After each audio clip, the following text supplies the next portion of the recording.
Hey, what's good, everybody? It's me, your hero, Benjamin Banks, and you're watching a new episode and listening to Leveling Up with Benjamin Banks. And joining me, as always, are my co-hosts Rebellious D and Trav. How you fellas doing today?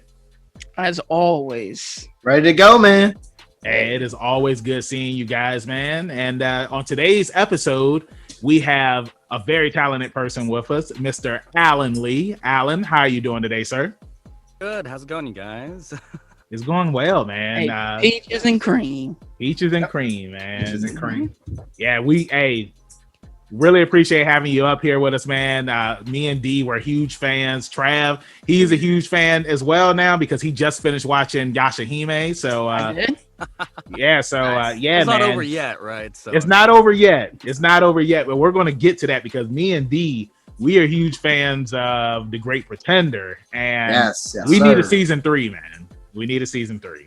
Yeah, they or gotta do proper it. season 2, right? Because season 2 was technically part 2 of just the regular season. So yeah. Yeah. Yeah, true. Yeah, that is true. That is true. Well, we'll get into that and more in today's episode. But before we do that, make sure that you like this video, you subscribe to the channel, and you hit that bell button so that way you're always notified when we have new content here on Leveling Up with Benjamin Banks.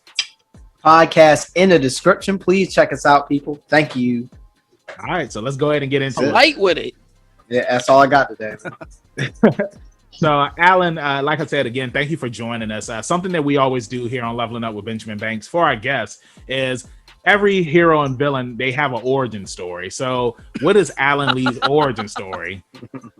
Well, I was raised by wolves, and no, I'm joking. That's what we were hoping for. Yeah, what type of Necronomicon, wolves? yeah, no. Silicon Valley Werewolves. wolves. Yeah, no. Korean werewolves. No. Nice. So I'm from San Jose, California, Nice.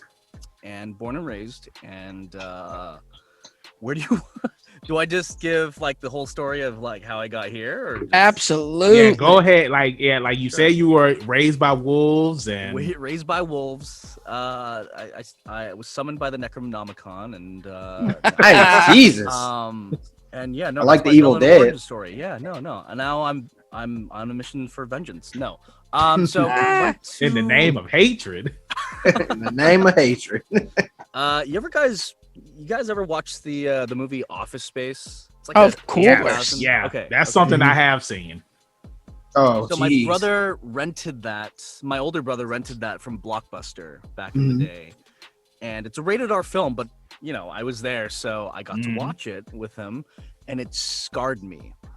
That movie scarred me because I was like, "Oh shit!" Am I allowed to swear? By the way, like, Yo, yeah, you are. we're just Loosely. gonna censor that out. in post. PG-13, Alan. PG-13. Okay, we'll cut the tapes. All right, but no, but it scared the pants off me, and because I was like, oh shoot, it's real. Because while we were watching that whole thing about the parody of like office culture, my Mhm. brother was going to a dead end like tech startup job that he hated.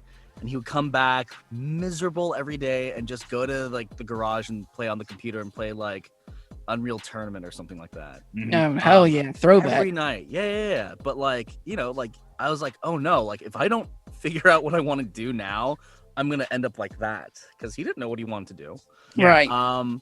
So from that age on until probably junior year going into senior year of high school, I had no clue what I wanted to do. Trying to figure out things, was like dabbling in writing and art and like video game design and you know all these other things, you know, with like Windows XP and stuff like that. But Mhm. you know, I hit a dead end every single time, and so I talked to my cousin who happens to be like an editor in Hollywood. And I'm like, you know, like I've tried all these things. What else should I do? And he's like, you know, he just thought about it and he's just like, well, find the common link between all of those and then find something else out from that same thread. And so I realized it all came back to my childhood of watching a whole bunch of cartoons and TV and playing video games. And I was like, okay, what's the most fun you had as a kid? And the thought that came to mind was playing pretend. Everyone played pretend when they were a kid. And I was like, okay, so why not do that? If that's the most fun I can get out of this. all right, well, what if I was the cartoon, or what if I was the commercial, or what if I was the video game character? So I was like, how about voice acting? So in San Francisco, which is about 40 miles, give or take a few, away, there was a voiceover conservatory, which was very, very convenient. And during, I want to say, during junior going into senior year, started taking classes. And the first time I went up to the mic and they had us do a tag, I forgot which one I did, but I remember the sensation of going up there, doing it, and them saying, "Great, you're great at this." And I was like, "All right, this is what I'm gonna do for the rest of my life." So started out there, and the compromise with my parent, who's Asian, and my mom wanted me to be a doctor. She was like Chi-Chi. Like Chi-Chi raising Gohan. There's some validity to that stereotype in that it's really common, but my mom wanted me to be a dentist. She's like, you're great, you're great with your hands, you're great artistically, it would be great, you can like help people. And I was like, no, they have the highest suicide rate. Why on earth would I ever want to do that? So the compromise was pitching it to my mom. I was like, okay, Mom, I'm gonna do voiceovers for commercials. And she's like, but that's acting. And I'm like, no. It's commercial voiceover. So I make a lot of money doing those. And she's like, okay. Can't tell if she actually bought it, but that's what I told myself, which was I was going to be a commercial voiceover actor. And I kept doing that. I went to community college after high school for about 2-3 years. And I just spent every day going to that conservatory and learning. And, I built up to doing, like my commercial reads, and I got my first gig like 2 years after I started training. And then I met Bob Bergen, who is the voice of Porky Pig.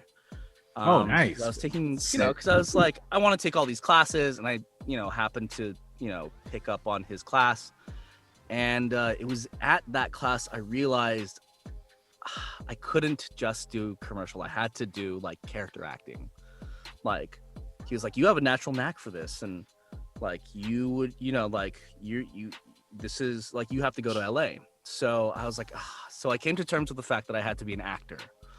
So I switched my major, which was English at the time, to theater and drama. And so when I transferred to UC Irvine, I started fresh with drama. But fortunately, because I had English credits, it all went into drama anyhow. Right. And so while I was at UC Irvine, while I was studying for my BA, my BFA, I started volunteering at Bang Zoom. Not volunteering, I was doing wall for them. Basically, and like it didn't pay a whole lot, let's put it that way. And so that's where I started off with anime, and then like after I graduated, they started sending me auditions, and there are 2 auditions that they sent at the same time back then, which were, one was for like this this character named Staz, I think, from Blood Lad. And I was like, oh yeah, like it's comedic, it's a parody, it's funny, it's like edgy. Oh, this is the one I want. And then there's this other one, with like gray hair and like purple eyes, and he has a gun like this, and I'm like, what a try hard. And I kind of made fun of it at first, and then I booked it. And I was like, oh crap. And that happened to be Leto from Gargantia.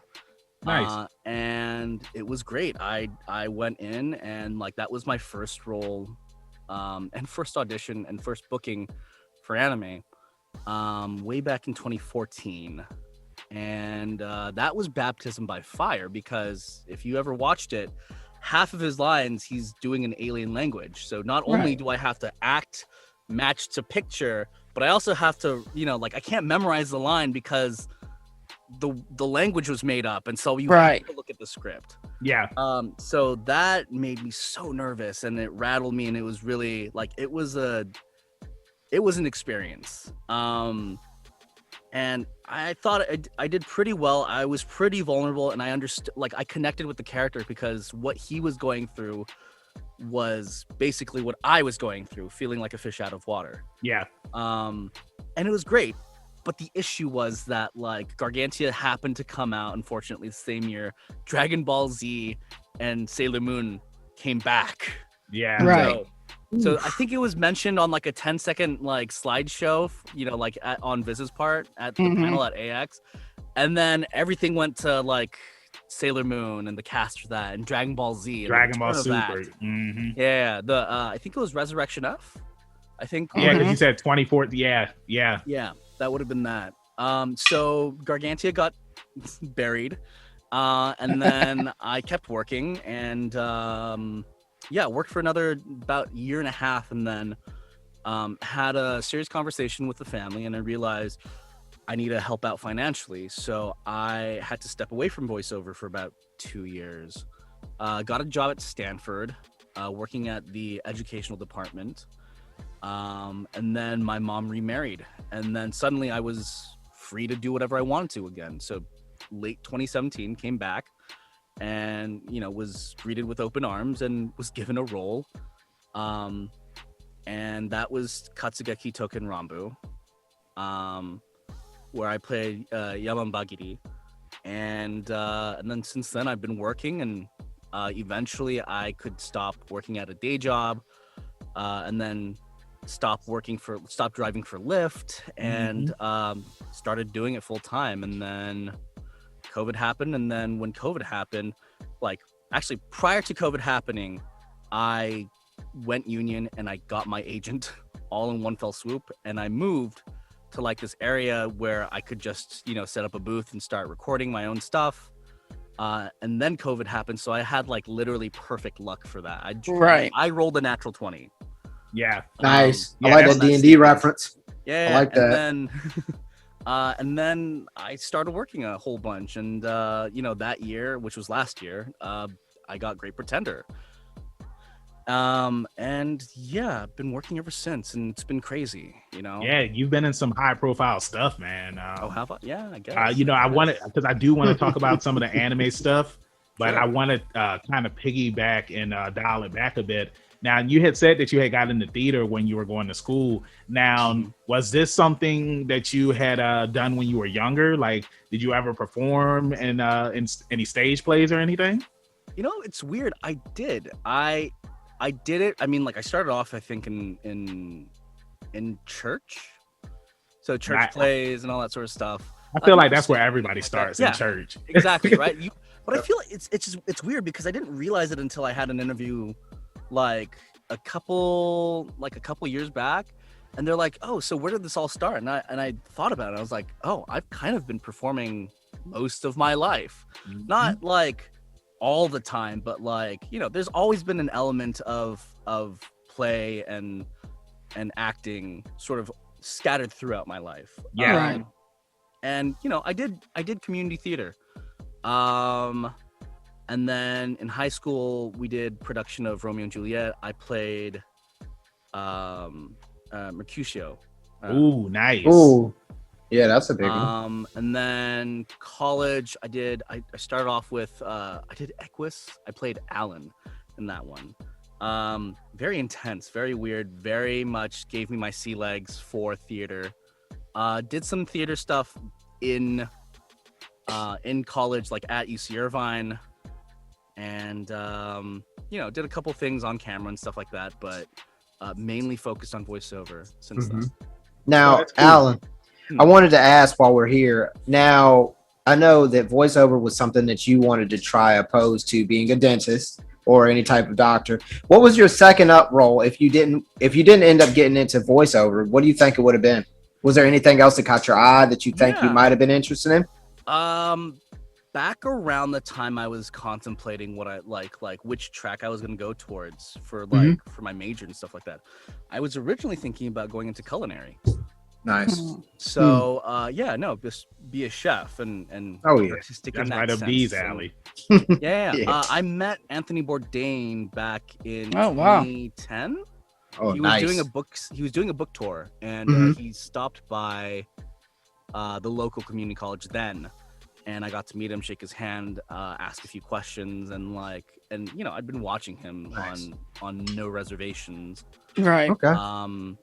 And so like I was opened up to that world, but I Yeah. realized you can't necessarily be like a full-time chef while pursuing other things. So- Yeah. Right. Yeah. Yeah. Very demanding. Yep. Mhm. Very demanding. It's the Okay. same thing like with wrestling, man. It's just like, it's just one of Yeah. those things. It's Yeah, like, some stuff you can, some stuff you can't. Mhm. Right. I mean, I think the one person that made it work for himself was like The Rock, right? I mean, like Yeah, Yeah. because even it's that, like, he missed out on his like prime years for wrestling yeah. to go do Scorpion King and whatever else, right? And Yeah, 'cause Scorpion I know that's King, one. love That's that one movie. thing that people always get on him for was that. Well, back then at least was that he still had enough in the tank to continue being a professional wrestler, but he wanted to get into acting. You know what I'm saying? Yeah. Like that's just like when I was wrestling. Because I did indie wrestling and then I did stand-up comedy, and it's like one of those things where it's just like you have to choose one or the other, and then you Right. still got your day job as well. You know what I'm saying? Absolutely. It's one of those things where it's just like you choose what you want to do, and then you put all of your everything into the one thing that you really want to do, like you were voice acting. You know, Right. it's like this is what's going to pay the bills. Like you said, you didn't have to do Lyft anymore. You didn't have to do any of the other jobs. Pizza and it's jobs, just like, yeah, no. now you have a good thing going for you. And like that's something that we hear with a lot of voice actors and actresses, where it's just like once the ball started rolling, like we like to say up here on Leveling Up with Benjamin Banks, when we snowball and it just keeps on getting bigger and bigger and bigger, and there's no looking back. Like you had said as well too, with doing the Waller stuff, it's like, Waller, like it didn't really pay for real, but it's one of those things that you have to do when you first get in. It's just like nobody's just coming straight into voice acting and voicing Goku and Dragon Ball Z. You know what I'm saying? Right. At least I'd say, times are different nowadays, because I mean, we've heard stories where, back in the day, in the earlier days of voice acting, where it's like when we had Linda Young up here, she said she saw an ad in the newspaper for a role in, what was it, Dragon Ball, Trav? Yeah. Yeah, she saw an ad in the newspaper and she auditioned and she got the part, In whereas the newspaper. in the newspaper. It's crazy. Yeah. It's crazy. Just watching her programs, Banks. She was watching her Yeah, this guy. He aged her like 20 years. No, I Programs. didn't, man. I still say programs and TV shows and all that stuff. Why didn't you ask her if she was reading the TV guide when she Yeah. uh This Oh, guy. God. Jeez. Here you guys. Here we go. It's on at 3:00. Yeah, no. Yeah. Does What's it this still come Goku on? thing? Oh Goku Lord. thing. Yeah. Oh man. So But no, but Alan, I wanted to ask you because, like I told you when I had messaged you and reached out to you, The Great Pretender, like that was the first thing. It's funny, that was the first thing that I thought that I had heard your voice on, and I'm going to get to this one later because it's one of my favorite series. These guys, they know about it. Our listeners know about it. JoJo's Bizarre Adventure, Diamond is Unbreakable, and you were up there. But I wanted to talk about The Great Pretender a little bit. Yeah. It was such an amazing series. Me and D, I want to say it was the second video review that we did on our YouTube. And, Right. how did it feel being on that show, man? Like how me and D said, it was kind of like a modern day Lupin the Third. Right. Mhm. I mean, it definitely plays homage to like 70s heist films and like sort of that era. very much. Yeah, no, absolutely. It doesn't even feel like an anime, right? Like it almost feels like A movie. it feels like you're like cognitively speaking, you're watching anime, but it doesn't feel like it, right? And I think that's one of the cool things about it. But when I auditioned for it, I had no clue what it was going to be. I mean, we didn't see any of the animation. The anime hadn't already come out. There was very little information other than the fact that Wit Studio had, I think, like done a screener for like the first episode last year, the year prior, and I didn't go to that because I didn't know about it. Mhm. No, but when I got the sides for Edamame, I was like, okay, this looks cool. Like this character looks cool, and like I was just like, well, let's just have fun and see what's gonna happen. I was more excited about working with NYAV than I was about working on Great Pretender because I had no clue how Great Pretender was gonna be. Yeah. But I knew if I worked with NYAV, it was going to be something special because, and this is just my own biased opinion, but I feel like when it comes to like the track record, they are. Oh yeah, for sure. They despite how small they are comparatively speaking, they still churn out probably the best work. You know? Yeah, they don't have a long less list, is more but though. yeah, that's what I'm saying. Like Yeah, they I knew don't where you have were going, Trav. they don't have quantity, but they got quality. Like if you Yeah. look at their list, you know what, maybe 15 animes or so, but they're all great stuff. I think they have more than that, but yes, no, I agree. I mean, like they have, yeah, but they've also done like a lot of movies, very, you know, like Right. OVA series and, Mhm. you know, but they're known for the quality of work and, For sure. and level of commitment. Actually, I was asking the director, Michael Sinter Nicholas, like I asked him a really, really interesting, I don't know, to me it was an interesting question because like Right. I like picking at the at his brain for that, but like when he was directing me, I asked, hey Michael, what makes a good dub great?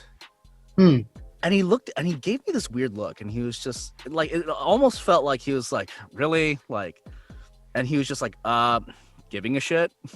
Right. Yeah, like And I was getting just into like- the role. Mhm. And no, just the commitment. Caring in about the every Yeah. level, right? Like making sure that the line comes out, making sure that you have enough takes to like feel the space of the line and kind of see how it fits. And like it was a lot of work, but you know, like we got a lot of great takes, and what he looked for, comparatively speaking, were like happy accidents and Right. things that make it magical.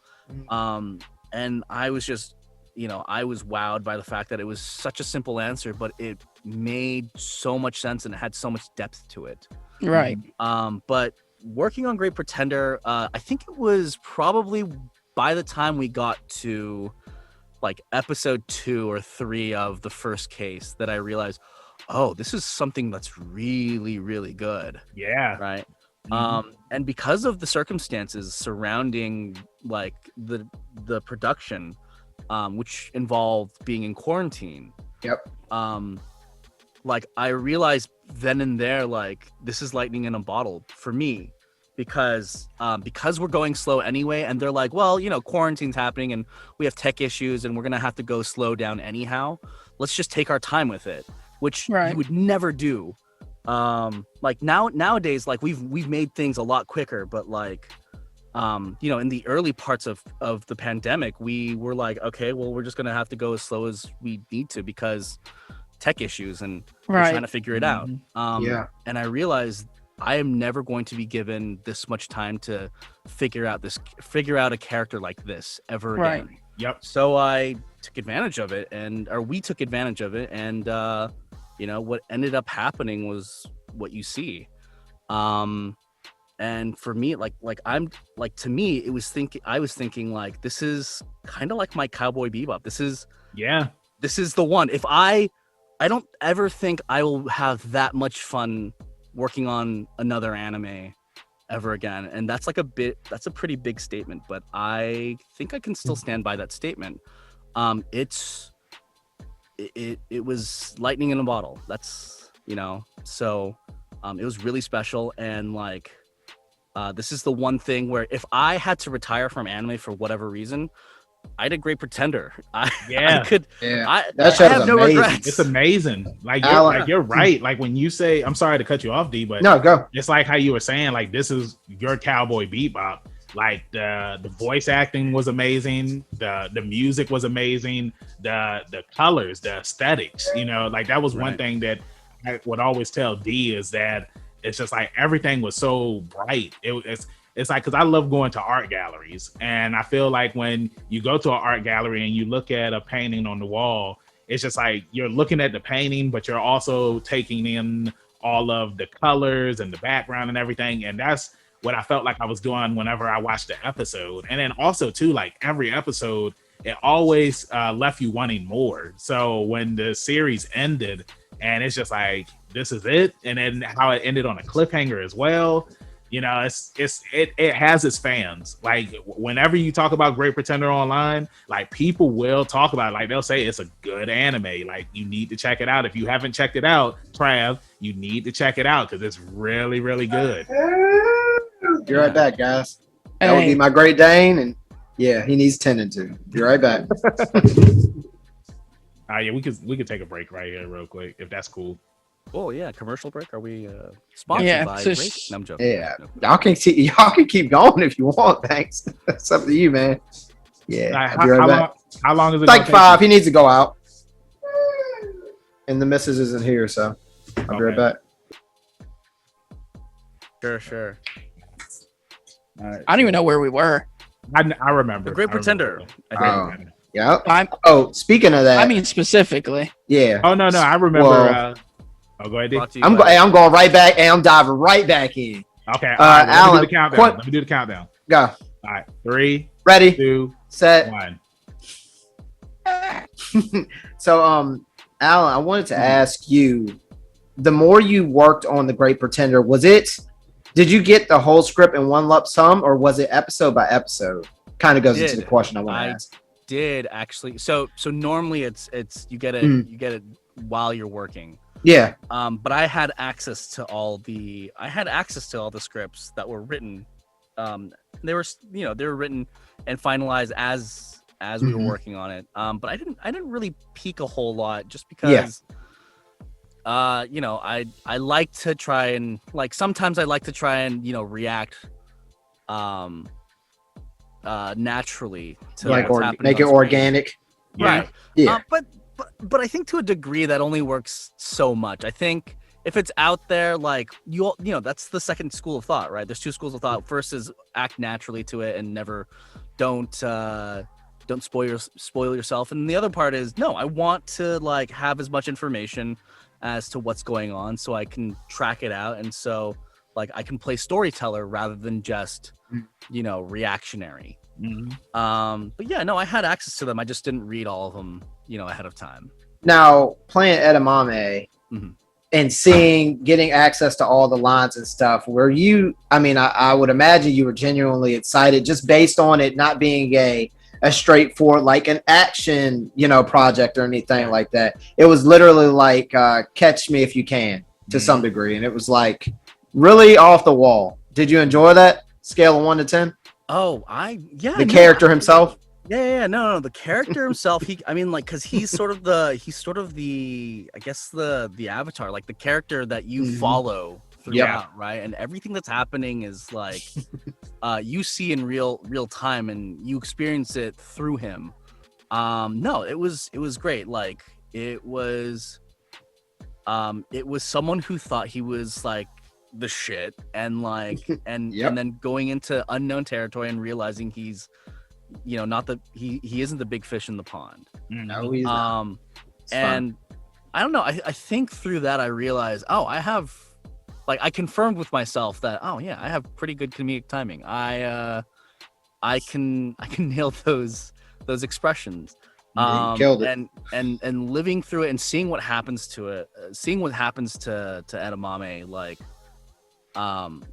was a lot of fun. I was just okay, so this is the payoff and this is what happens, and even the smaller jokes that people don't really catch because there might be it's going so fast, right? It's only 23 minutes per episode. No, every single moment we got to savor, and I was explained every single joke, and I feel like we nailed all of them. And so I'm pretty satisfied, and I was super hyped. Probably 10 out of 10. I don't know. I like it. I love that answer. Yeah, I agree, man. And again, too, with anime, it's one of the things where it's just you never skip the intro and the outro. And I'll just say, when I watched the first episode and then it was the Great Pretender by Freddie Mercury, I was just yo, this is dope. Like I said, everything about this show was amazing. And I love the comparison that you made, Alan, to it being a modern day Cowboy Bebop in a way. Because that's an anime that we all love and adore, and have high regards for it. So I put the Great Pretender right up there with it. I'll say that here, and if anybody wants to fight me, then they can. But if you haven't watched the Great Pretender, it's not that deep, bro.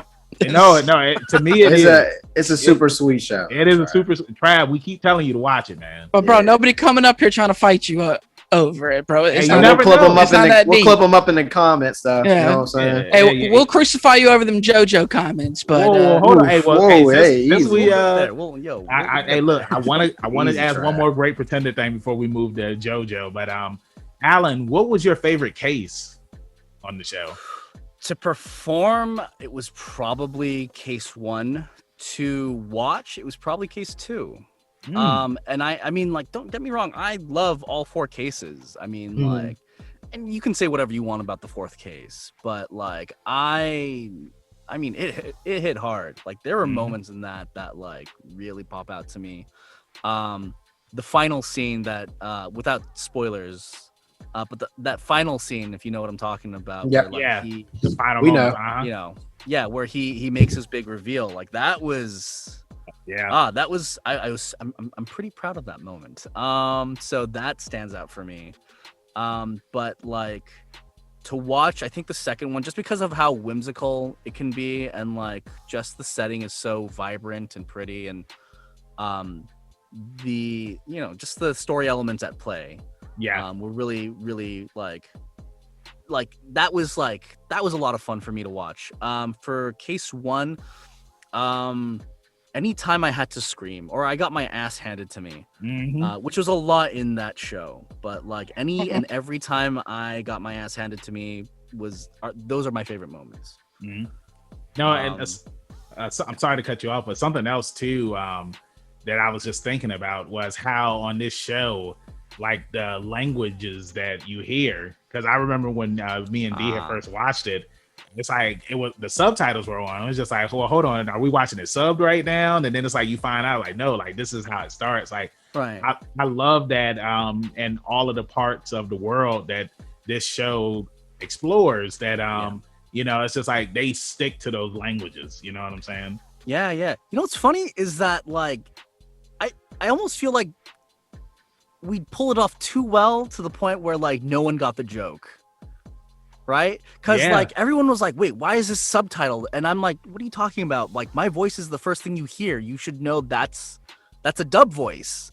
Like anytime the characters speak English or like English with an accent, that was me. Like I know the Japanese is still coming out, but that's me, and I sound different from the guy who's playing him in Japanese.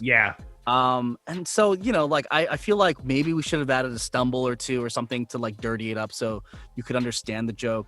But the like everyone's like, oh, why didn't you keep the accents, and why didn't you like why didn't they just have Edamame speak Japanese while Laurent spoke French? And I'm like, you guys are missing the whole point of the show then. Like it's exactly. Like this is the funny poke at and jab of the fact that like no matter what takes place, everyone's speaking the same language and understands each other magically. Right? Yep. Like so I'm just like, oh my gosh. It's like in Star Wars. Yeah, right. Exactly. Those yeah, damn Jawas. Understands. Yeah. How do you know that language? I've never encountered you. Right. But yeah, no, I mean, like, and people are asking, like, oh, like maybe it was because they couldn't keep up the accents or something like that. No, I could do the accent, right? Like, it's a hodgepodge of Japanese accents, and I'm like, okay, well, it's a little bit of this, a little bit of that, and we made the accent. We actually had to go back and redo parts of it because we saw that line of, oh, it's a weird jumble of accents. Oh, okay, well, I have to make it sound weird then, and so we did. But no, I could have taken that all the way throughout the entire show, but like for the sake of my own sanity as well as everyone like in the audience, we decided to we just kept with the joke. Heck, we were the only language to keep that joke. I believe every other language just kept the Japanese all the way throughout until they made the switch. Oh, for real? We did the English, the accented English. So I'm gonna definitely have to go back and take a look at that, because that's something that I do sometimes on Netflix, where it's like I want to hear how it sounds in different languages and then check like the different subtitles and whatnot. It's pretty interesting if you actually look at it sometimes. Yeah. But they're moving it along, because now I want to talk about JoJo's Bizarre Adventure. You were on my favorite part, Diamond is Unbreakable, and you voice Teranosuke Miyamoto. So Yeah, like, how was Miyamoto. it working on JoJo's Bizarre Adventure? Like, were you a fan of the series beforehand? I would. So I was Kira Buckland's roommate for a long time, and like, she's a huge fan. Huge. I was also rooming with Natalie Hoover before her, and Nice. like Natalie would hang out with Kira, and they would both watch JoJo, you know, part 1 and 2, and I would watch along too. And I had read bits of the manga online as well as like however way I could. So I was a fan. But I wasn't.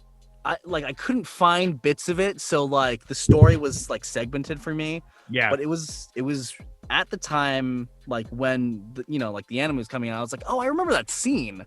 Oh, that's what happens next. Oh, okay, this makes more sense to me. So like, yeah, I had like I was always a fan of JoJo. I just didn't have the opportunity to watch it in its entirety or read it in its entirety until the animation came out. But yeah, I mean, but to go back to part 4, yeah, I was a part 4 fan. I think my favorite part was still part 3, and still might be, just because it's like the shonen of shonens, right? Yeah, you got Dio. Who doesn't love Dio? Right. The great thing about JoJo's is that it changes genre it can change genre every generation. Yeah. It started off with gothic horror, and then, like 80 Days Around the World, and then became like the shonen battle, and then became a whodunit mystery, et cetera, et cetera. Exactly. Yeah. No, I love that. I love that it shifts gears all the time, and that's what keeps it fresh. Lord knows how long the narrative will go on. We don't know, but like, I'm for it to go on as long as it can. But I was a huge part, I was a fan of the show. Not as big as a lot of other people I know, or found out that they are that big. I was like, okay, I'm like nothing compared to you in terms of being a fan. But Teranosuke was fun. Teranosuke, when I got the email that I was going to play Teranosuke, I was like, oh crap, I remember this guy, but not a whole lot. So like, I was like, you know what? I'm just going to go in and like see what happens, because I don't remember. Mm-hmm. And Tony Oliver, who's the director, God bless him, he was like, all right, so you're playing this guy who turns things into paper, Mm-hmm. and he's creepy, and he gets off on seeing other people creeped out. Like that was like, okay, that's the information I'm given. So like, I had a bizarre session with him, playing the character. No pun intended. I mean, kind of intended, but yeah, no, but he was, I would do a take, and he would have this voice. Teranosuke had 2 voices in the dub / also in the story, because like he would be creepy, and he'd have his like persona mask vibe voice on, and then when he reveals himself, he's kind of the squeaky kid who like doesn't actually. So we played to that, and I felt weird about it, but Tony's like, do whatever you want, or like do whatever you think would fit. And then we figured it out as we went along, because the show is weird and it's bizarre. That's one of the cool things about it. I love JoJo's Bizarre Adventure. Oh, I do. We know. We know here on Leveling Up with Benjamin. But when we were recording Teranosuke, like, and we were doing the creepy parts with Josuke's mom. Oh my god, I can't even remember the names right now. But like, he was like, okay, it's good, it's creepy, but let's make it sound like he's like having the greatest orgasm when he sees her frightened. Mm-hmm. And I'm just like, that is okay, cool, yeah, yes, and right, you move on with it, because you're sweating bullets, and you're just like, yeah, that makes sense, of course. Meanwhile, in your head, you're like, what on earth am I getting myself into? But whatever, it worked. So I creep people out with that episode, so I'm really happy. No, I mean, it was definitely a creepy episode. Like, one of my favorite parts was when Josuke, he opened up the paper and there was a gun in it, right, and everybody thought he was dead. Like, I've seen memes of that. Like, it's funny, man, and it's cool that you were a part of that. Like, I had let you know in Messenger. Like, we've now had 4 people who were a part of Diamond is Unbreakable on the podcast. And it's awesome because it's like I said, that's one of my favorite parts in JoJo. Like I love all of them, but it's just something about part 4, like the whole murder mystery and trying to find out who the killer is. And I don't want to spoil it for these guys because I told them that part 4 it is on Netflix now. And okay, go ahead. Yeah, go ahead. no, I'm not, because I want y'all to watch. It's like, all right, Alan, this is the thing, right? You gotta experience it. Yeah, Alan, we did a review for Dust Spoke Rohan, right? And they were like, we love Rohan. And I'm just like, well, part 4 is on Netflix now, so y'all should watch part 4. And they're like, nah, we good on that. Now, since this is being recorded, I just want to say I don't think we said we loved it, but we said he was a cool character. I loved it. You just claimed that we said we loved it. You'll hear it when you do the editing later. No, we said it was good. It was better than JoJo. He was a cool character. Yeah, I can get behind it. He was an artist. I get it. We didn't hate it. Yeah, but now y'all need to watch part 4. You need the context. When and if you have time. Yep. And have an hankering, like a hankering to watch JoJo's Bizarre Adventure. watch it without any pressure. It's fun. Okay. I'll put it on my bucket list. I like it. Hey, I'll get it one day. You're just gonna get a random email. It's gonna say Rebellious D. You should open it and read it, and I'll give you my review out. Send you a piece of paper. Nah. Open it up. You're gonna open up the paper. Mm-hmm. It's gonna be D with his finger gun thing. Your mama comes out of it, and I'm joking. It might be a bow. No, but no, that's cool. I want to ask. He's still our guest, and I'll keep my opinion of JoJo to myself. Alan, do you? First off, did you watch all of JoJo, or did you read / watch it? Yes, both. Do you have a favorite part of JoJo then? He said 3. Yeah, he said part 3. Did he see 3? Okay. Well, here's the thing: is that I have a personal, my personal favorite is 3. I'm not gonna say that's even the best. It's not. Interesting. It's not, but it is my personal favorite just because of the battles. Jotaro himself, Jotaro Kujo, is just an amazing, cool character. Yeah. Right? And Kakyoin is also right up there, and just the lineup for that just brings me nostalgic chills. Yeah. I watched. So JoJo's used to be considered an unanimatable series. Mm-hmm. Because they're no, it's too wild, it's too crazy, no one would get it. It doesn't make sense. I think there were two prior attempts to animate part 3, specifically part 3, because it was the most popular at the time. Yeah, you're right about that. Yeah, it was the first one came out in the 90s, where it just covered the second half, once they made it to Egypt. Right. And then they did before they went to Egypt, the adventure that led to it, that came out, I want to say 2002 or 3, something like that. Yeah, 2001, 2002, 2003-ish. Yeah. You know what's interesting is that they dubbed that in San Francisco. Oh, wow. Nice. Do you know about the dub of that OVA series? No, I don't. Honestly, with me being a huge JoJo fan, I still haven't watched the original dub. I've only watched the first episode. My first voiceover teacher was the director for that dub. Oh wow! Yeah, that's awesome, man. Yeah. Charles Martinet, who voices Mario, is in it. Yeah, there's a whole bunch of other specifically San Francisco talents that you don't hear about in anime anymore that were in that dub. Fascinating to me, but yeah. So just fun factoid. Now this dub never took off. No, I mean, you haven't heard of it, so no, exactly. That's what I mean. What makes them redub it?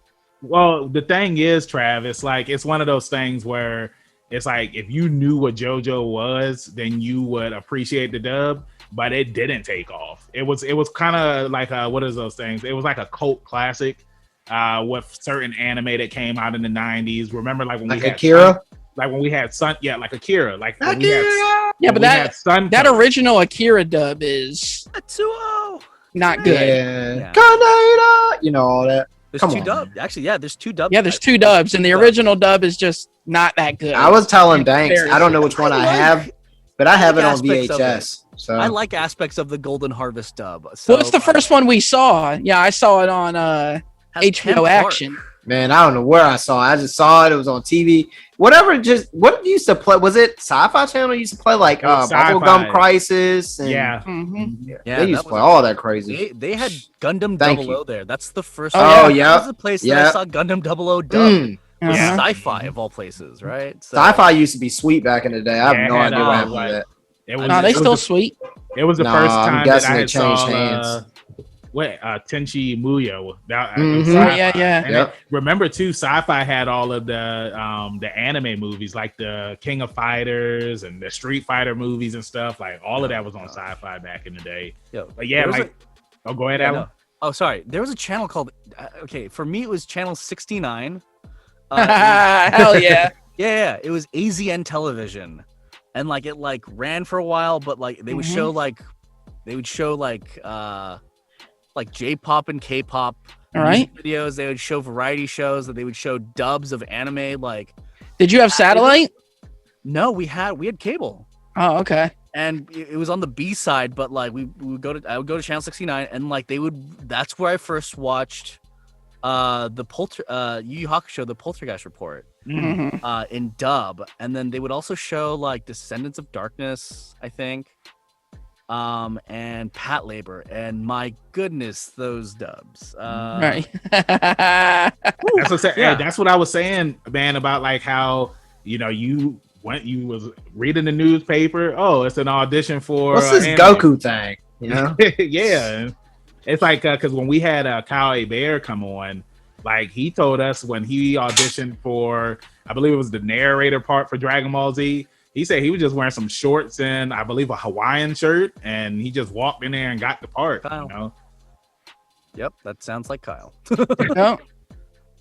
But no, because I wanted to save the Yashahime stuff for last, but I wanted to talk about your involvement with Demon Slayer, which is one of the hottest animes that is out right now. And even though you weren't up there that long as a character, the part that you were in, like it was a pivotal part in the show, which set up the Demon Slayer Mugen Train movie. Like, how was it working in Demon Slayer and just being a part of that thing?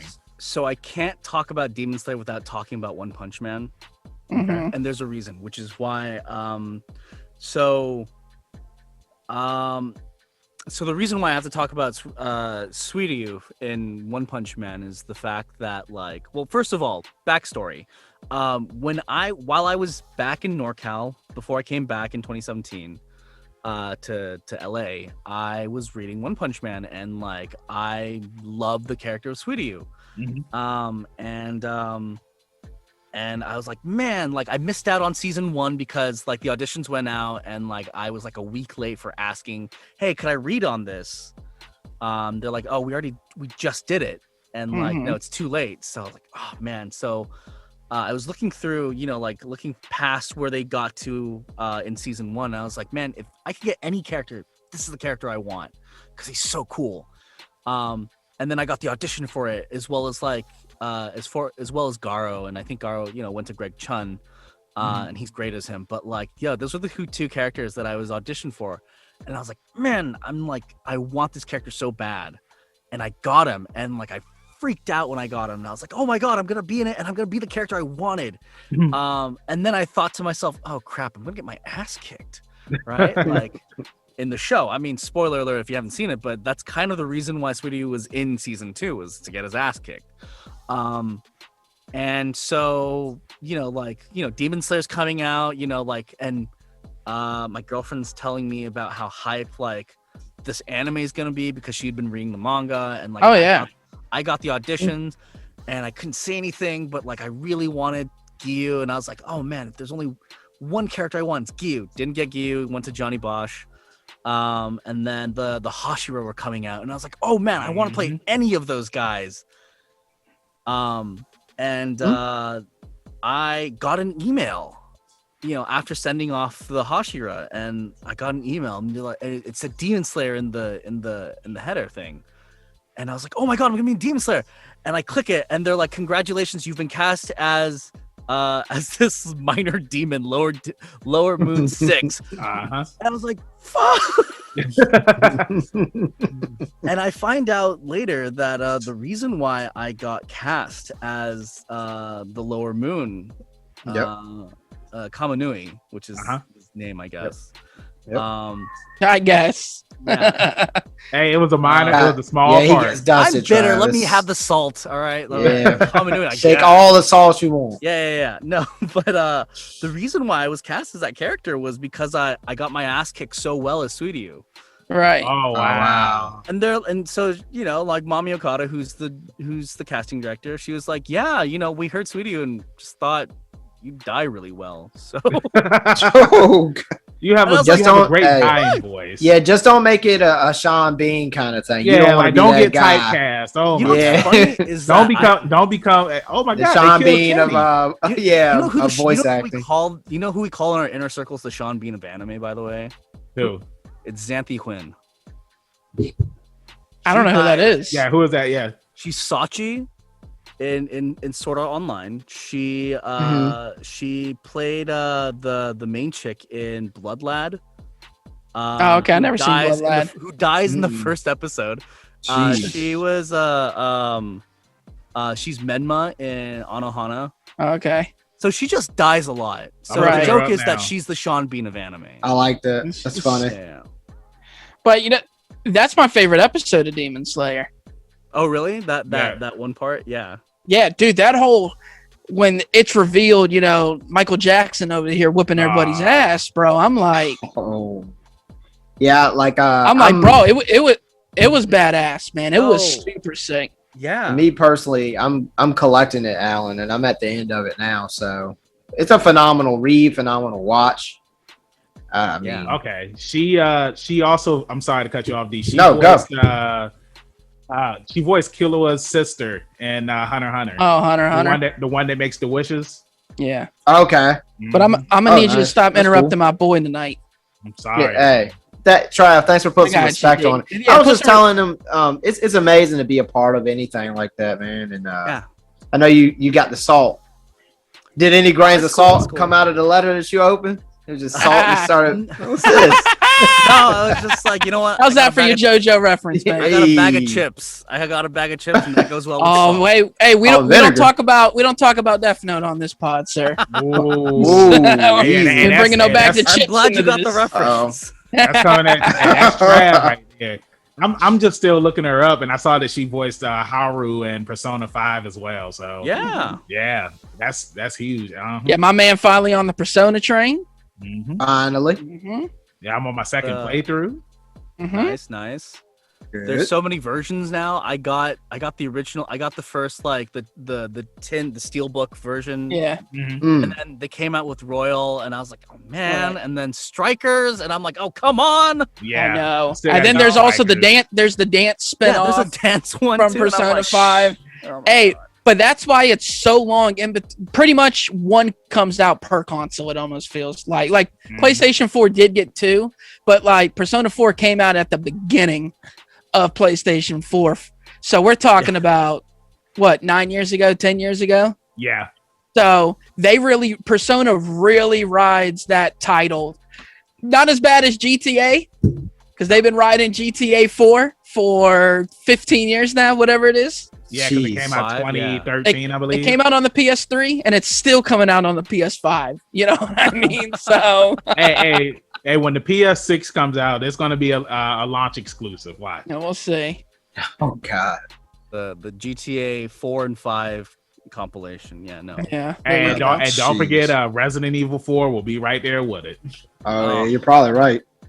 Well, that's a whole different podcast and Just- Oh, that's what you think.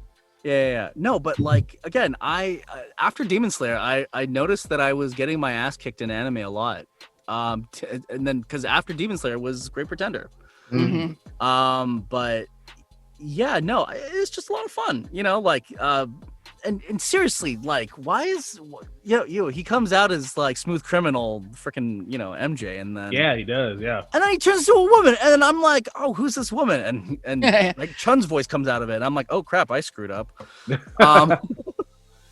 And I was like, that's such a cheap, that's such a low blow, but like, it's okay. I wish they like showed off what the character could at least do.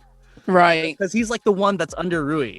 And like, I would have been interested as to like what he could, do, but like, who knows? I mean, technically speaking, it's just a minor character, so you could you can come back. You can come back. 3 and whatever coming out. Yeah, I can come back. You could be. Oh no, that's right. They already dubbed. I was gonna say you could be Rengoku's brother, but yeah, they already dubbed that for the movie. Oh, it's Cedric, isn't it? That's Cedric. Yeah, it's Cedric. Yep. Yeah. Bull Ren. So how did you feel about the Demon Slayer movie? That almost got me. I was like the bro moments. I was like, oh god, like it was a good movie. It got us. Mm-hmm. It it almost felt like 5 episodes of Demon Slayer back to back. And that's good. It's a movie that I enjoyed watching in theaters for the for the sake and fact of the that it was the first time I went back to theaters. Yeah, watch anything. Same here. But it's a movie that I feel like I can only watch once, and I'd be okay with just watching once and being good with it. Well, banks don't do that around here. Yeah, I went and saw My Hero Academia, 20 Hero times. Rising. I went to go see it 3 times, and then once I got it on DVD, I didn't see that movie over. Like I heard he plays it on loop. Is that true? Stays on and loop. then I listened to that song Might Plus You. It's on my gym playlist. I listened to it in the car. It's a catchy song, man. But yeah, Demon Slayer. Yeah, we know. I'm one of those type of people where when I go to the movies, I have to watch it subbed and dubbed because I want to hear both performances, and I just want to, show support for, the property. Yeah. No, absolutely. Hey, whatever floats your boat, man. I mean, keep that boat afloat. Yeah, that's right. I like the movie. I don't know. My girlfriend and I might get it on DVD, Blu-ray. But like, yeah, no, it was good. Let's just. Well, it's also great to watch an anime movie that actually is canon versus it's just a movie to be a movie. Yeah, that was really nice to have. Yeah. Something me and Banks talk about a lot. Well, and that's no shot at Dragon Ball Z. It's just that sometimes the DBZ movies are so all over the place with abilities and things that happen. It was just really nice to get a good story that's canon, that's bridging a gap between things. Because Initial D did that as well. Their whole season 3 is a movie. Right. So it's just the movie. And is it canon? I like that. Yeah, it's canon. I'm saying canon. their whole what they consider season 3 is a movie, and then they move on to season 4. And then they go to fourth stage. Yeah, and then they go on to season 4. Well, see, that's the thing with because me and D, we just finished watching the Ronin Warriors OVAs, and we had never seen them before, and all of the OVAs are canon. They're like it all takes place like after the series, and like when I finally watched the final episode of the Message OVA, I'm just like, why was it never continued? I mean, like, spoiler alert, like this series Dude, came out. You don't need to shout out spoiler alert for a 1986 anime. Hey, hold on, Rondell. 1989, 1990. Let's put some respect on the Warriors. But it's one of those things. It's like they got new armor. They got new armor. It's like we see Yuli, he's a teenager now. And it's just like, why didn't they continue? Let's save it for the review. I mean, Going into that, I can't wait to watch Sailor Moon tomorrow, because it's a continuation of Crystal. And it's like, cool, I'm watching a movie that is part of a real storyline. And I'm not just watching it and it's just a bunch of BS that happens just to happen. The thing is, it's very strange that Dragon Ball Z didn't make that stuff, any of it canon. And it's just kind of weird, right? We don't need Turles. I mean, but I'm talking about the big 3, as I call them, like World's Strongest, Tree of Might, and the Garlic Jr. thing. That's Turles, bro. Oh, it was that. But it was sweet. Yeah.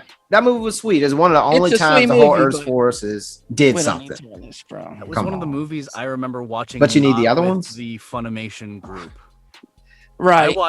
I watched that weird ass dub.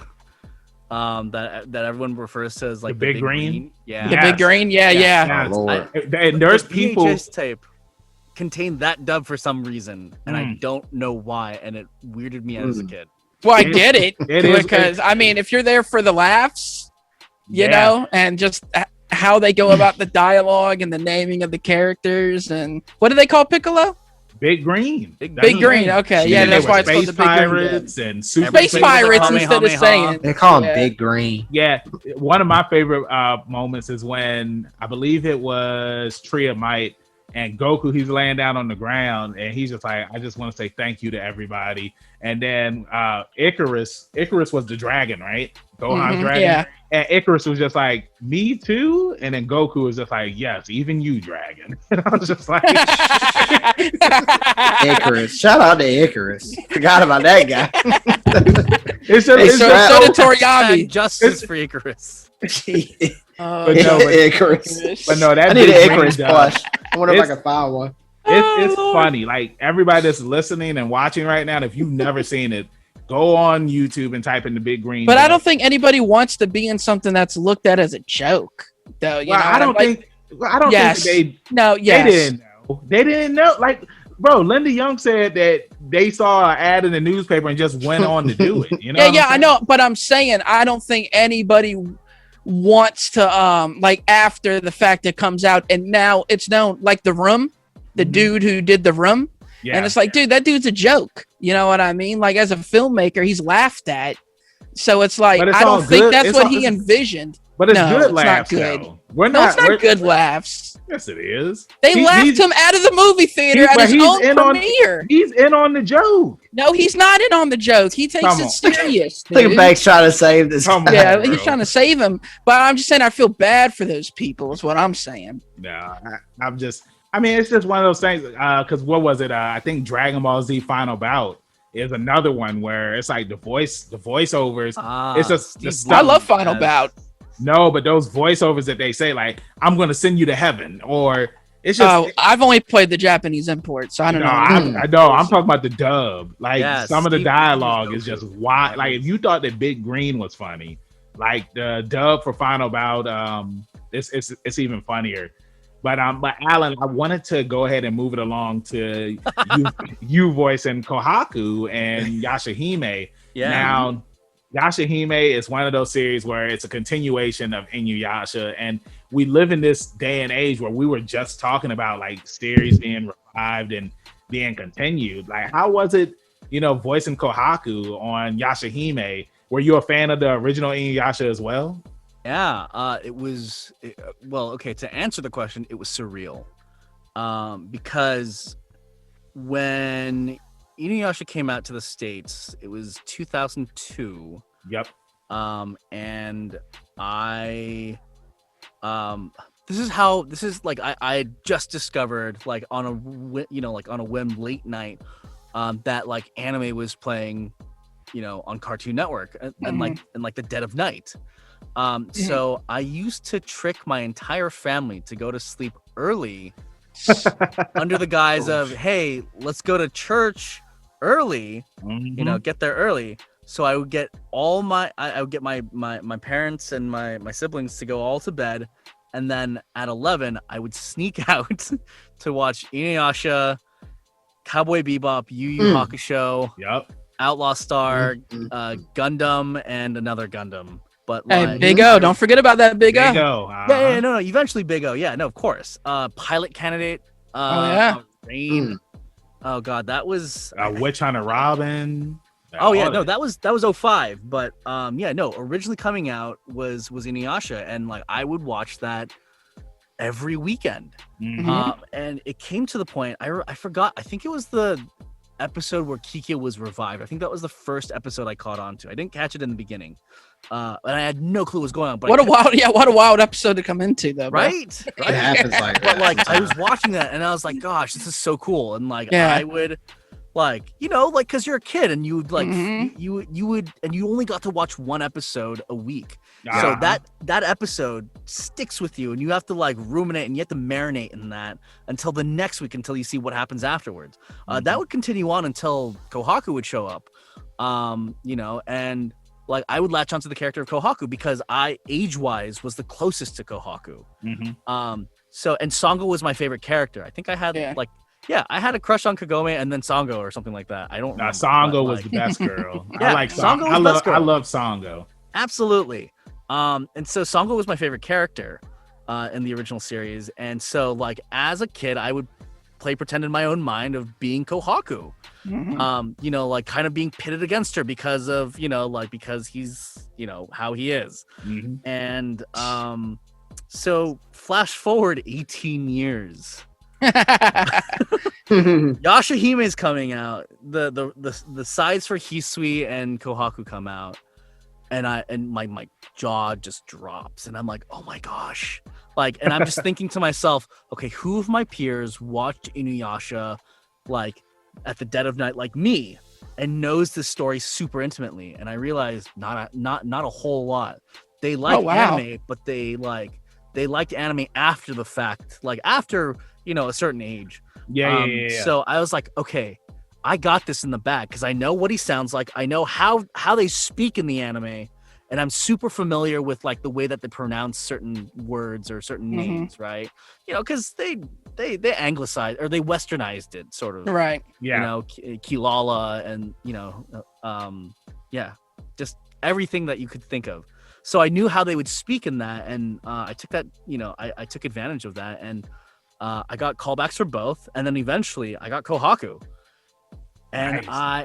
I was like, this is like, but from the very beginning, I was like, this is mine. Like, I know this character inside and out. And it was trippy because the first recording session that we went into, I asked, hey, so are you guys bringing the originals back? Because that was the big concern, right? The big concern was, yeah. This was done, you know, 10 years after the fact of Final Act, and 18 years after the fact that Inuyasha was dubbed. Yeah. Are you going to bring everyone back? And they're like, yes, we have Richard, we have, you know, Kelly, we got David back. And I'm like, you got David K back from the original, not even Michael Dangerfield, or I think that's his name, who played Sesshomaru in Final Act. And I was just like, oh my gosh, you know, Akira Tozer. So that first episode was special to me. Actually, fun fact, I was supposed to be the scratch track, the temporary track for Young Kohaku. Oh, wow. Because I only auditioned for old Kohaku, older Kohaku, and they needed someone to sound like Young Kohaku. They're like, well, we're just going to have you in for now so that you know what's happening. We might get a replacement voice, and then you'll play Kohaku from, you know, episode 2 on. Right. But I did it, and like I did it, and they liked it, so they kept it. So anytime I watch that episode, actually I put it on my Twitter thanks to my girlfriend, but this was, I think it was like it was the last episode that Kirby Morrow was alive for. So to share a scene with the people I grew up watching, chills, man. Like that's so rare. That's so lucky. Yep. You know, like to watch something, be a fan of it, and then be a part of it with the same people. Like, I don't know how many people get to do that, but like that was something I'll never forget. Yeah, I mean, it's definitely an amazing feeling to, like how you say, you know, growing up watching this show, because Inuyasha, it's like, I feel like after Dragon Ball Z, like that was like the next big thing on Cartoon Network, and it went on for so long. I remember like how you were saying, at first you only got 1 episode a week, but because the show was so popular, they started showing 2 episodes a week, and I loved when they did that. But you know, it's just amazing that you were able to be on this show and to voice somebody that played a major part. You know, we had Morgan Berry up here, and she voices Maruha.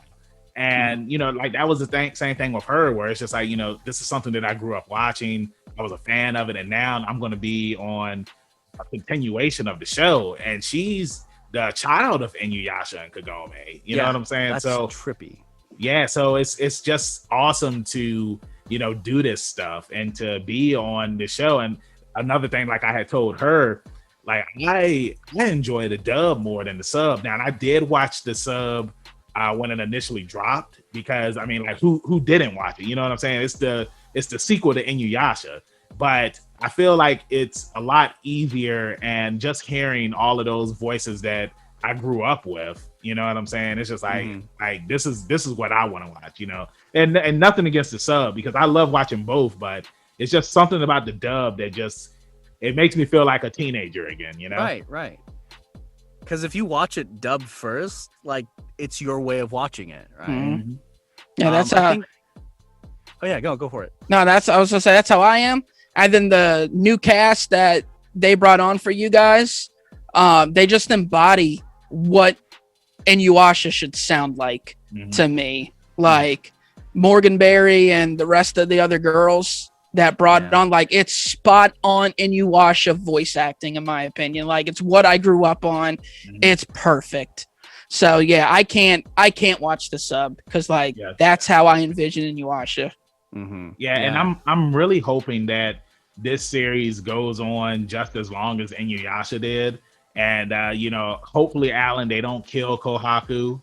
You know what I'm saying? Because we know how that tends to happen in animes. But, you know, I could see this going on for a long time. I mean, it's just one of those things where I feel like this is one of the better sequels to a lot of series that come out when it comes to just dialogue and music, because it literally feels like you're watching Inuyasha Part 2. That's what it feels like. Like absolutely. Like the animation still feels like I'm still watching Inuyasha. It's just new.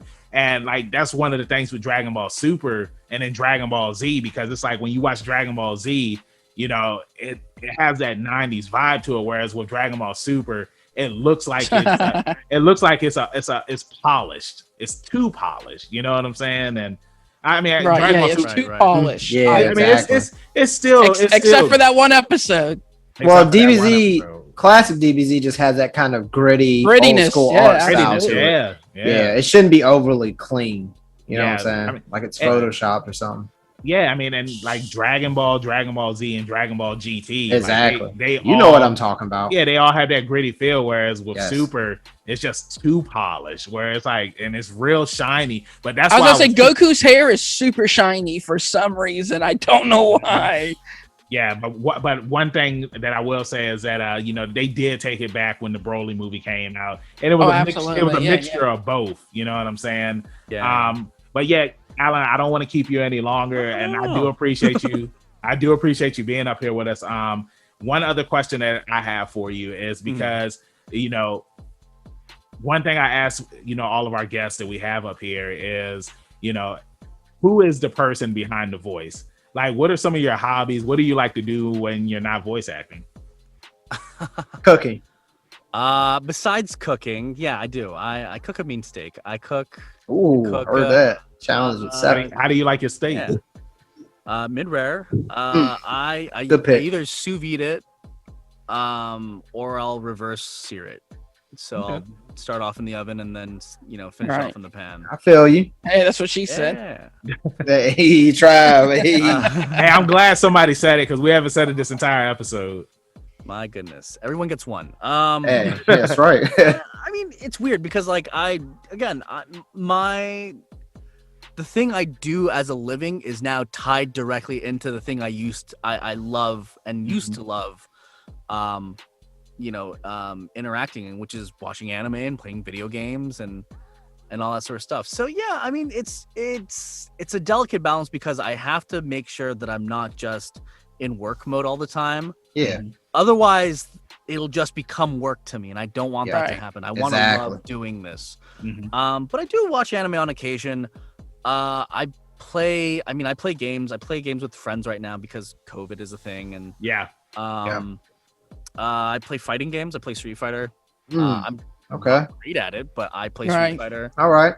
I like to mod consoles actually. So I got soft modding them as well. Like I got the NES and SNES classics, and then I just I hooked them up. Hey, I did the same thing. Yeah, 121 games now. So hey, that's what you had to do when that PlayStation came out, because it was garbage. Came out. Oh man, it was garbage. They put the wrong ROMs on there and the wrong bit rate. They put the wrong, and they didn't give you a cable. Damn cable. Yo, I got that thing for $20, and I was like, it was still not worth it. But like, we got them cheap too. Well, yeah, because what happened was I found a deal where I think at Target they were Mhm. selling them for like $40 something, but Target they price match. So I believe Best Buy was selling them for like $20 something, and then Right. Target they had a coupon Had a 10% off. yeah, like 10% Yeah. off. So it dropped it all the way down to like $17. So Nice.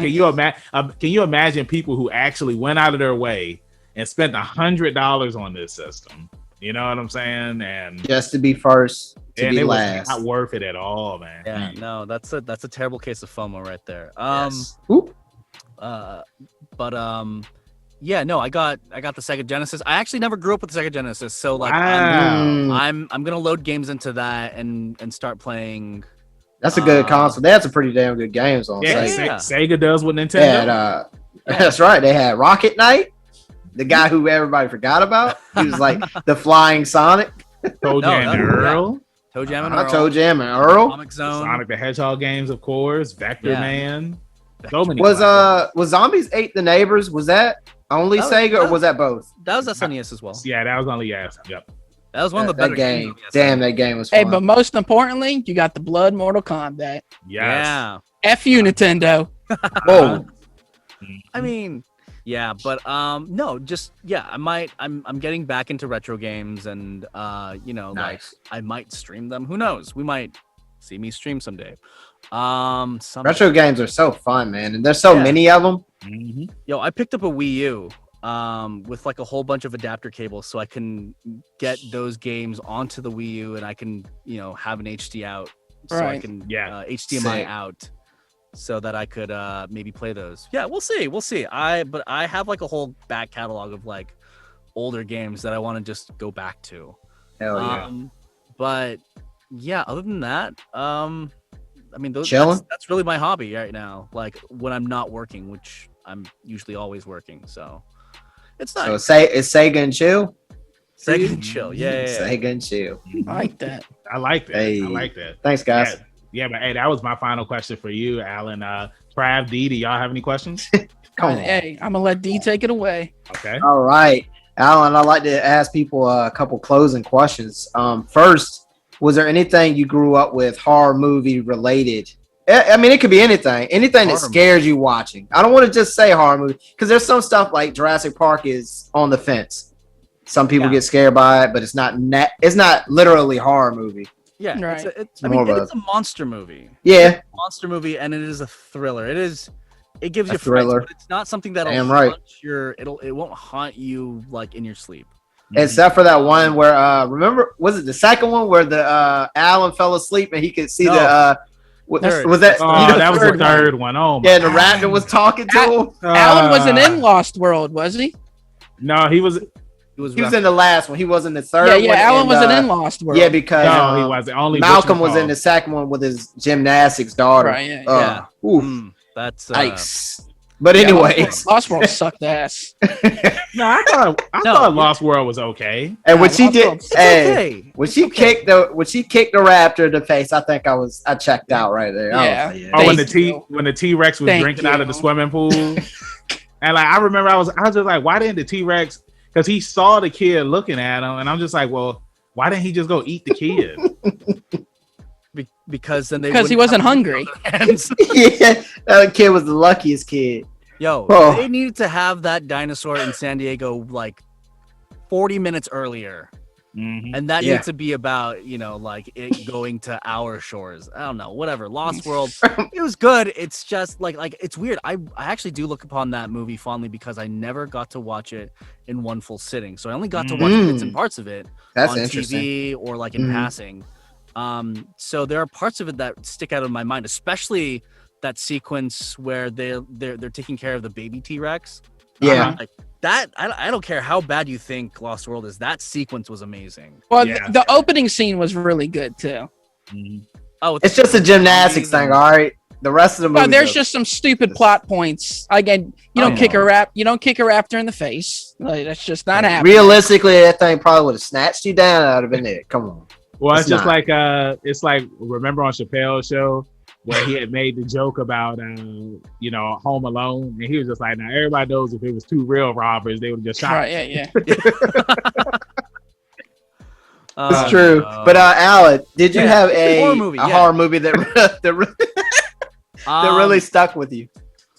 I have a couple. Nice. I like it. I have. So the first one when I watched as a kid that I remember scaring the crap out of me was Friday the 13th Part 3.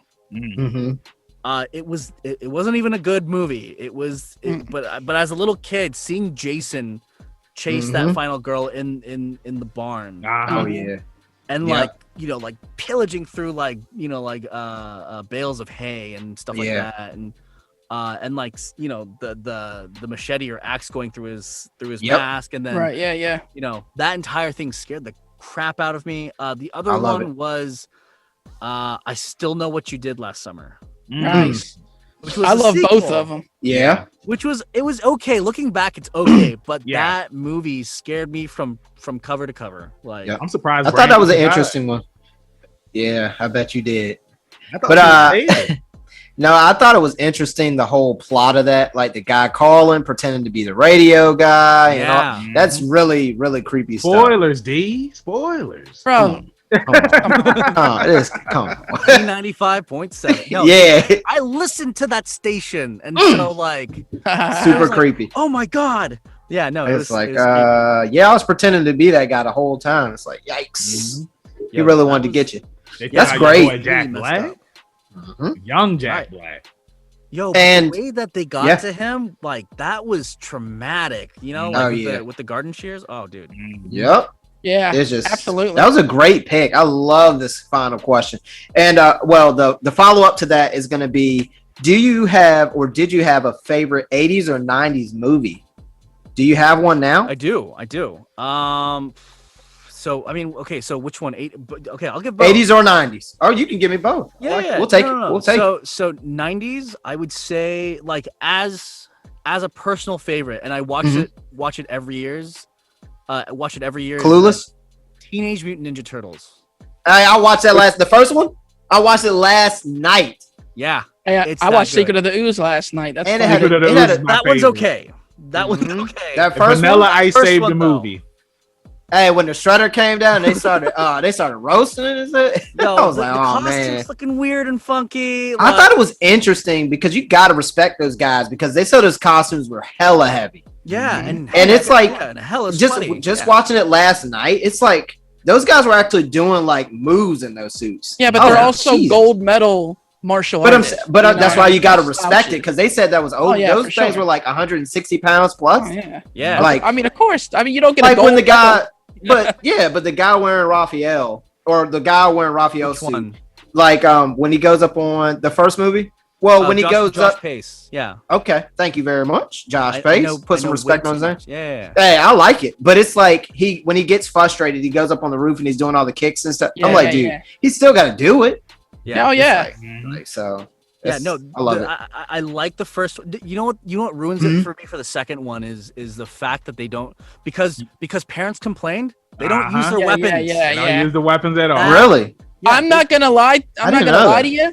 As a kid, I didn't even realize it until it became a point of conversation when I got older. Yeah, when you're older, So, that's when you notice it. Yeah, I think people bring it up, but I really don't think it's that big of a deal for a kid. Like, I don't think you noticed. I noticed. Oh, okay. Oh, for real? As a kid, I know. Yeah, no, because I'd watch one and then I'd watch two. Yeah. And wasn't it? Thing was when Raphael brings out his size in the subway and starts whooping ass. Yeah. Right? And like actually goes at it, and everyone has their fight sequence. And I was like, oh, that's so cool. Like that made me want to go into martial arts. And then I see two, and I'm like, it's fun. The costumes are a little off, but but they're using salami to beat up the bad guys. I was about to say, you want to get the yo-yo and salami though, and I love the yo-yo and salami. Yo, I had an Omega. All right, I had an Omega Fireball. Okay, right. I had those, but wasn't it because not as a weapon like that? Yeah, right. But wasn't it because some kid had hurt themselves trying to recreate the scene that Michelangelo did with the nunchucks? Wasn't that the reason why? Well, that was every kid, though. I feel like. But is this before we had the "Don't try this at home" disclaimers everywhere? Yes. Was this post that? I guess that movie's this was kind of old. Yeah, parents thought that. Well, it was too I mean, it came out violent. in 89, 88. Yeah. Mm-hmm. I know so many kids who want to learn martial arts because of that movie and Power Rangers. Yeah, Right, the for Power sure. Rangers, yeah. And I'm like, Oh, that Power Rangers movie is don't sweet try too. this at home. I mean, my goodness, the fact that it inspires you to try and pick up a new skill or do something else that's like completely foreign to you otherwise, that's a great thing, right? Like, so I don't agree with that. I think you shouldn't stifle it. Heck, get the foam nunchucks, right? Like, get those. Yeah, Don't get the ones that'll like break your Well, that's like spine. saying don't ride your bike anymore because you fell off your bike. Well, that's just Right. well, it's the same thing Right. with wrestling. Like, I mean, like that's why WWE had to put the "Don't try this at home" because people were actually DDTing their little sister, and Somebody folded up a chair and Yeah, took I out a DDT'd t-shirt. my Bro. cousin, so I mean, Hey, nobody's listening to that disclaimer, though. You know what I mean? Yeah, Like, of course. what kid sees the disclaimer and goes, "Oh, I can't do it"? Like, All nobody. You All I ignoring gotta that shit. say to close it out, love the answers, Alan. Banks, you're off the hook for the That's- second that's- week. Hey, Hold on, this bro, is the that's- second He didn't give time. his That's 80s movie. Hold on. Oh, he didn't yeah, give his whoa, 80s. whoa, sorry. Sorry, go. so I would say for 80s, Uh-oh. I want to say. So here's the thing. I usually say Ferris Bueller's Day Off Mhm. Great movie. because of the feeling that it distills you with. Like it Right. instills this sense of freedom. But recently, Damn right. License to Drive might be one of those up there for me. Like it Mhm. always rotates, but License to Drive with both the Coreys, and it's about this kid who wants to get his license and get freedom and take the girl of his dreams out to a date, and he fails his exam. That's And right. so he takes out his grandparents' car, and it's a wild night, and it's fun. It makes me think, man, I'm glad I have my license. And Absolutely. I remember that awkward transition in high school, being like, Oh, I remember too. I can finally drive and have freedom. So Mhm. for that, I love that movie. Now, now if he would have just stuck with Ferris Bueller, then I would have That's been cool. off the hook. But Thank- I have It's cool. We're 1-1. okay. We're off the hook Haven't this seen time. that. Okay. All Wait, right. what happened? Put it on your list. Banks Well, never it's a even heard running. First of all, Yeah. Banks never even heard a license to drive. Well, that's what I was like, dude. I You're know off who the both. hook. I know who both the Coreys are, though. I Yeah. know who. Yeah, but I never got on the Corey train like Well, a lot of people mhm. did. I just want to let Alan know real quick. It's a long running kind of joke we have here because Banks, he hasn't seen a lot of classic movies and things like that. Or, typical, how would you say it, Trav? No, just say Iconic it. movies? Yeah, he Yeah, ain't he seen just- any other classics. Yeah, it's just Like, I something just watched- now. I ask our guests when we wrap up, Alright. and then I ask him if he's ever seen that movie. Yeah, And he I says no, and I just, tell him to put it on the list like Steve Rogers. I just watched the Warriors last year. Look at that. Last year. Come What out. was Wow. some of the other? The Lost Boys. I finally Lost He just Boys, finally like, saw Lost jeez. Boys. He's never seen Home Alone. Oh, It's shut just up. Man, this guy- Have you watched Fast Times at Ridgemont High? Yes, I have seen that. Great Yeah. movie. Yeah, 14? Who did you get? What was the movie? Oh, she said The Goonies. One of our last guests. Daisy. Goonies are Zahara. good. She said Yeah. the Goonies. Yeah. The Goonies. I was like, yeah, you're off the hook here. Everybody But, has seen Goonies. But yeah, Alan, thank you so much for joining us up here on Leveling Up with Benjamin Banks. It was a pleasure having you join us and just getting to know you more, man. Yeah. Thanks for So having me. before we let you go, let everybody in social media land know where they can find Alan Lee at. Yeah. So on Twitter, it's Alan Lee VO, ALANLEEVO. And then on Instagram, it's Alanator, ITSALANTOR. Nice. I like it. Alanator, ALANATOR, I guess. Yeah, but no, I'm more active on Twitter. I need to get on social media more because I'm terrible when it comes to promoting my own stuff. But I like to keep to myself. That's why. Right, Yeah. right. And that's So- cool. Double-edged Stay off the sword. grid. Stay up. Yeah. That's how D is. Don't nobody look. The only people that know where D is if he wants them to know. Yeah, True. exactly. I don't mean, block. And all that. No. and they even, I mean, like my former tag partner, like he's not on social media at all. At all. He don't want nobody to know where he is. Ah, I remember wish Banks could have made that him a freedom. Facebook. It lasted like a week. It was for Yeah. April. Did you Fools. really? It was Oh, for April Fools. Lord. And I was pretending to be him. Everybody thought that Griff was finally on social media. And but like no, he it was people were probably just sending almost them took you out. messages. They was like, I've always been a fan of yours. Like, what took you so long? And I was just like, Griff, I can't Jesus. keep pretending to Yeah, be. see, you gotta- Alan, this is the you gotta kind of laugh at it. monster that Banks Yeah. is right But here. no, but Griff was in on the joke though, yeah, because yeah. for the longest time, like I used to keep telling him, like, hey, I'm gonna make you a Facebook. And he was just like, if you make me a Facebook, I'm gonna be really mad. And Griff, if I can compare Griff to anybody, he's It's grumpy. like Bakugo in a way, but meaner. No. Yeah. No, Made Griff arms and doesn't everything. yell. Bro, And bro, D can tell you, like, he was gonna mess D up. No, I called him Bane. You know, No, Roy, remember- sounds like a good team, tag team partner to have. All right, that's all I gotta say is that. Yeah, 'cause That's, this guy's always smiling and that guy's always angry. yeah, he is. Oh, He yeah. is a grouch. It's the truth. This It's guy. the truth. Yeah, I know. But it yeah. is. But Alan, thank you again. D, let everybody in social media land know where they can find you at. First and foremost, Alan, thanks for leveling up with us today. Take these with you. Only use them when you need to. And you can find me at rebellious_D23 at Instagram.com. Trav? Hey, that's right. And Alan, thank you for showing your face to everybody. I know you like to keep it private, but you revealed it here just for us and leveling up, and we appreciate it. Oh, yeah. And, you know, since you're on the Instagrams already, you can find me at ZK Audio.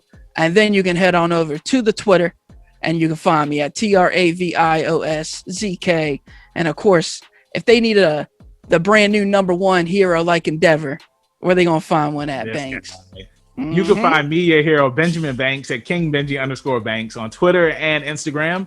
You can look me up on Facebook at Benjamin Banks. I should be the first person to pop up. If not, then I need to contact Mr. Zuckerberg. Thank you again, everybody, for watching our new episode and listening to this. And we'll see you next time on Leveling Up with Benjamin Banks. Like I always say, keep that pinky up and stay positive. Peace. Thanks again, everybody, for watching another episode of Leveling Up with Benjamin Banks. Make sure you like, follow, subscribe to the channel. Podcast, we got that too. Make sure you give us a thumbs up and hit that bell for further episodes and notifications. Thanks a lot to our patrons. And if you don't mind, join the Patreon. We'll be having new specials coming up soon.